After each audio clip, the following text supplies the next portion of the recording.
السلام علیکم، میں ہوں انیلا اور اس وقت آپ موجود ہیں میرے یوٹیوب چینل انیلاز ناول پر۔ کیسے ہیں آپ سب؟ امید کرتی ہوں خیریت سے ہوں گے، اپنا بہت زیادہ خیال رکھ رہے ہوں گے۔ تو جناب میں آج حاضر ہوں ارتکاب جرم کے کس نمبر 32 کے ساتھ۔ تو جلدی جلدی میرے چینل کو سبسکرائب کر دیں، بیل آئیکن کے بٹن کو لازمی پریس کریں تاکہ میری ہر آنے والی ویڈیو آپ کو بر وقت مل سکے۔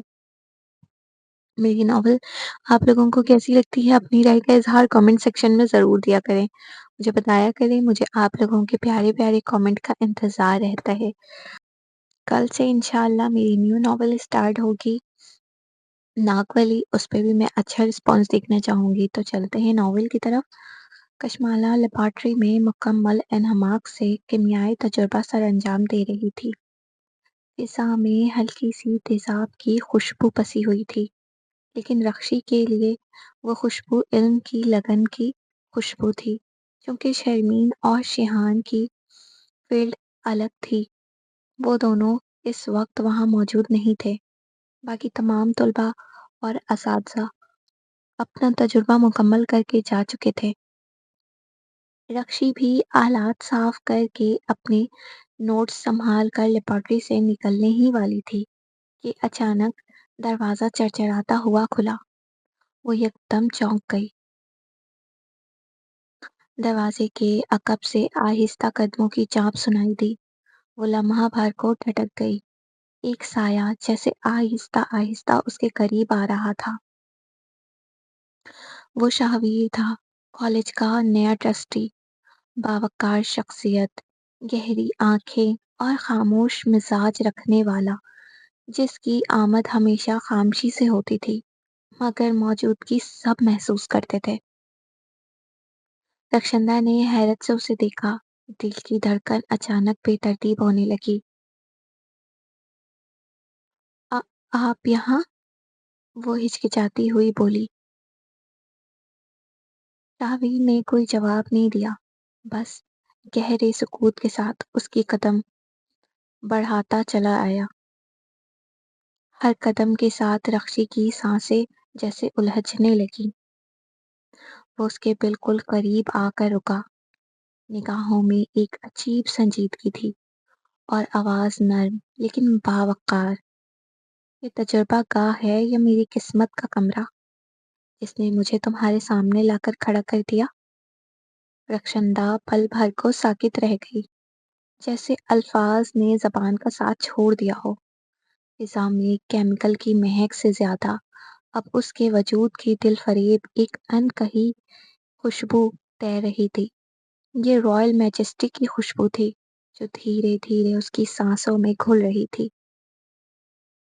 رخشندہ کا دل زور زور سے رقص کر رہا تھا، آواز جیسے گلے میں ہی اٹک گئی ہو۔ مجھے جانا ہے، وہ بامشکل بولی۔ شاویر نے ہلکی سی مسکراہٹ کے ساتھ نظریں اس پر گاڑ دیں۔ چلی جانا؟ میں تو یہاں کسی کام سے آیا تھا، کیا معلوم تھا قسمت مجھے یہاں تم سے ملا دے گی۔ وہ اس کے اتنے قریب آ چکا تھا کہ رخشی کی سانسیں الجھنے لگی تھی۔ اس کی نظریں بے اختیار نیچ گئیں۔ جیسے جیسے وہ پیچھے ہٹتی، شاہویر ایک قدم اور بڑھاتا اور بالآخر وہ دیوار سے جا لگی۔ اس نے اپنے دونوں کثرتی بازو دیوار پر پن کر دیا۔ اب رخشی اس کے بازوؤں کے گھیرے میں تھی۔ فضا میں خاموشی تھی، صرف ان کے دلوں کی دھڑکنوں کی آواز سنائی دے رہی تھی، دھک دھک دھک۔ شاہویر نے نرمی سے کہا، میں کتنی ہی دور جاؤں تم سامنے آ جاتی ہو۔ لگتا ہے قدرت کچھ کہنا چاہتی ہے، کیا تم سننے کو تیار ہو؟ اس کی آنکھوں میں عجیب سی کشش تھی۔ اسے باتوں میں عبور حاصل تھا کہ اسے سننے والا بے اختیار اس کی سحر انگیز باتوں کا دیوانہ بن جائے۔ رخشی کی پلکیں جھک گئیں، مگر دل کی خاموشی چیخ چیخ کر سب کچھ سننے اور کہنے کو بےتاب تھی۔ میں سمجھی نہیں، رخشی نے بامشکل لبوں کو جنبش دی۔ شاویر کی قربت، اس کے وجود سے اٹھتی گمبھیر خاموشی رخشی کے حواس پر چھا گئی تھی۔ وہ بولنا چاہ رہی تھی مگر الفاظ اس کے لبوں تک آتے آتے کہیں گم ہو گئے۔ سانسوں کی رفتار بے قابو ہو رہی تھی اور دل کی دھڑکن جیسے اس کی آواز کو دبا رہی تھی۔ شاویر کی نظریں گہری تھیں اور اس کی خاموشی رخشی کے وجود کو لرزا رہی تھی۔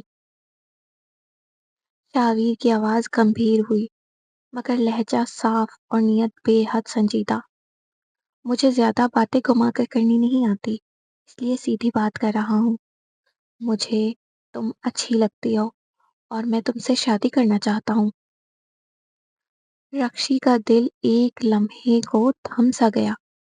اس نے بے یقینی سے شاویر کی آنکھوں میں جھانکا، جیسے تصدیق چاہ رہی ہو کہ یہ خواب نہیں، حقیقت ہے۔ کیا؟ وہ بامشکل اتنا ہی کہہ پائی۔ شاویر کے چہرے پر سنجیدگی ویسے ہی قائم رہی۔ ہاں، میں مذاق نہیں کر رہا۔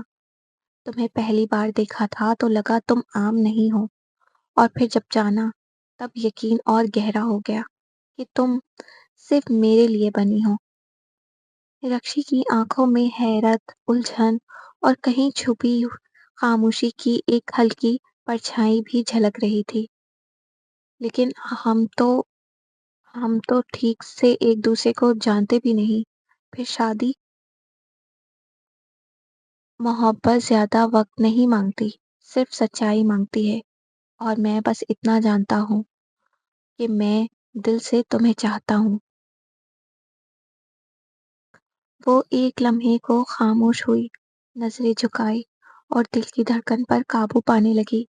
فیصلہ بھی ہونا باقی تھا، یا شاید ہو چکا تھا۔ مجھے مجھے جانے دیں۔ رکشی کی آواز میں لرزش تھی۔ وہ اس کے وجود کے بوجھ سے گھبرا گئی تھی۔ عمر ابھی اتنی نہ تھی کہ دل کے ان پیچیدہ جذبات کو سمجھ پاتی، اسی لیے اس کا دل زور زور سے دھڑکنے لگا تھا، جیسے سینے سے باہر آ جائے گا۔ ٹھیک ہے، جاؤ۔ شاویر نے اس کی آنکھوں میں ڈر، الجھن اور معصومیت کو پڑھ لیا۔ چند لمحوں کی خاموشی کے بعد اس نے دیوار پر رکھا ہاتھ ہٹایا اور ایک قدم پیچھے ہو کر اسے اپنی قید سے آزاد کر دیا۔ رخشی نے ایک لمحے کو بھی ضائع نہ کیا۔ وہ جلدی سے خود کو سنبھالتی ہوئی لیبارٹری سے باہر نکل گئی، جیسے ہوا کے دوش پر اڑتی جا رہی ہو۔ شاویر نے دروازے کی جانب دیکھتے ہوئے مدھم سا کہکا لگایا۔ اس کی آنکھوں میں شرارت تھی، بچکانہ حرکتیں، ہائے، مگر دل کو لگ گئی۔ وہ زیر لب مسکرا کر بڑبڑایا اور اپنے خیالوں میں کھو گیا۔ لیکن وہ دونوں یہ نہیں جانتے تھے کہ لیب کی ایک طرف موجود کھڑکی کے پاس کوئی خاموشی سے کھڑا سب کچھ دیکھ رہا تھا۔ ہر لمحہ، ہر نظر، ہر حرکت اس کی نگاہوں میں قید تھی۔ وہ کوئی اور نہیں، شیہان تھا۔ رکشی کی بھاگتی ہوئی حالت، اس کا فاق چہرہ، آنکھوں کی چمک، یہ سب کچھ شیہان کی نظروں سے چھپا نہ رہ سکا۔ وہ کھڑکی کے اس پار کھڑا تھا، مگر اس کے دل کے اندر ایک طوفان اٹھ چکا تھا۔ دل کی گہرائیوں میں ایک ایسا درد انگڑائی لے رہا تھا جسے وہ الفاظ میں ڈھالنے سے قاصر تھا۔ بس خاموشی تھی اور آنکھوں میں ایک بے آواز چیخ۔ اس نے آنکھیں بند کیں، جیسے دل کو تسلی دینے کی کوشش کر رہا ہو، لیکن رخشی کو کھونے کا خوف اس کے دل میں خنجر کی طرح اتر چکا تھا۔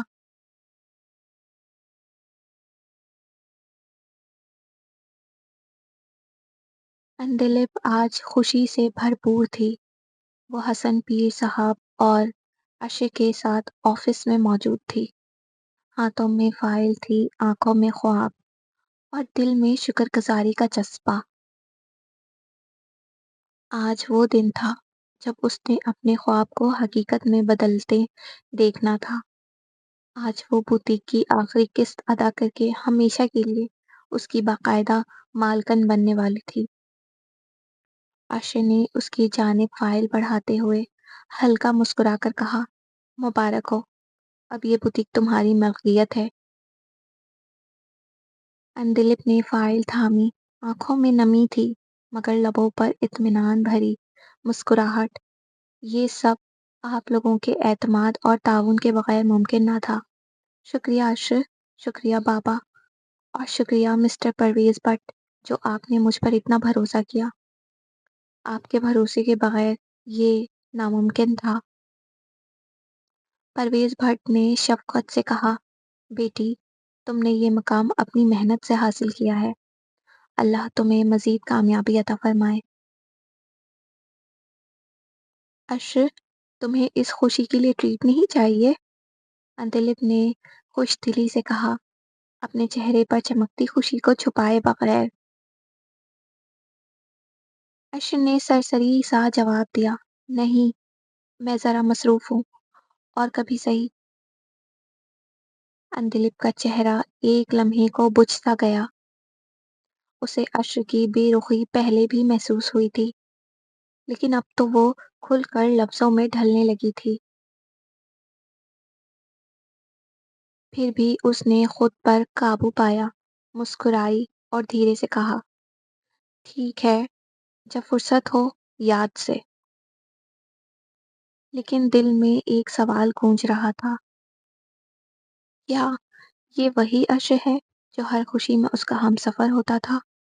لیکن اس نے فوراً اپنے دل کو تسلی دی، شاید میں ہی کچھ زیادہ محسوس کر رہی ہوں، یہ میرا وہم ہے۔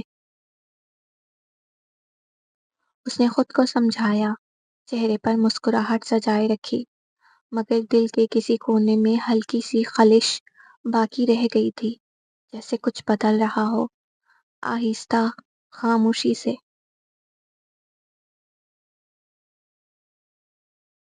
عاطف لاؤنج میں بیٹھا اپنی کافی ختم کرنے کے بعد سنجیدگی سے گویا ہوا، مما، میں نے فیصلہ کیا ہے کہ میں کچھ دن اور پاکستان میں رہوں گا۔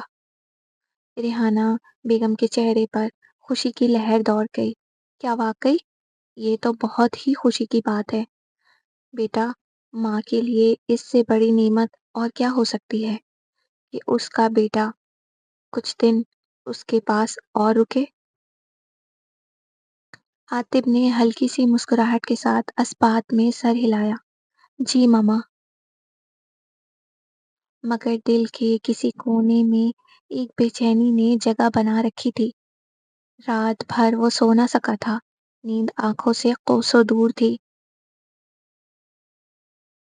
چادر میں لپٹا سمارا کا چہرہ، اس کا بھیگا ہوا وجود، بارش میں اس کی لرزتی آنکھیں اور تیز قدموں سے بھاگنا، یہ سب کچھ بار بار اس کے ذہن میں ابھر رہا تھا۔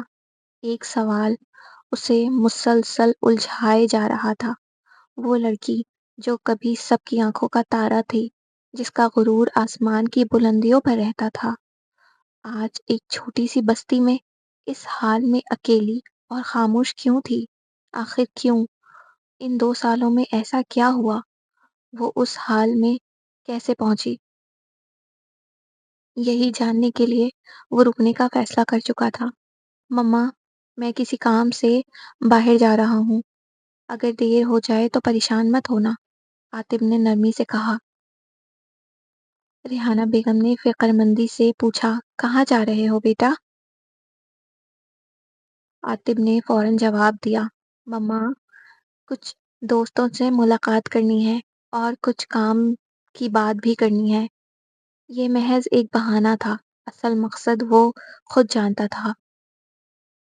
ریحانہ بیگم نے نرمی سے کہا، ٹھیک ہے، لیکن کوشش کرنا جلدی واپس آ جانا۔ عاطف نے مسکرا کر بولا، جی مما، خیال رکھوں گا۔ وہ دروازے سے نکلتے ہوئے ایک بار پھر ذہن میں سمارا کا چہرہ لایا، اس کی خاموش آنکھیں، بھیگا وجود، اور وہ اسی سچ کو جاننے کے ارادے سے نکل رہا تھا۔ آج کے ایپیسوڈ کا اختتام ہوا، تو آپ لوگوں کو یہ ایپیسوڈ کیسی لگی؟ اپنی رائے کا اظہار کامنٹ سیکشن میں ضرور دیجیے گا، میں آپ لوگوں کے کامنٹ کا انتظار کروں گی، ٹھیک ہے؟ تو نئی ناول کے لیے کون کون ایکسائٹیڈ ہے؟ کل ملتے ہیں، اللہ حافظ۔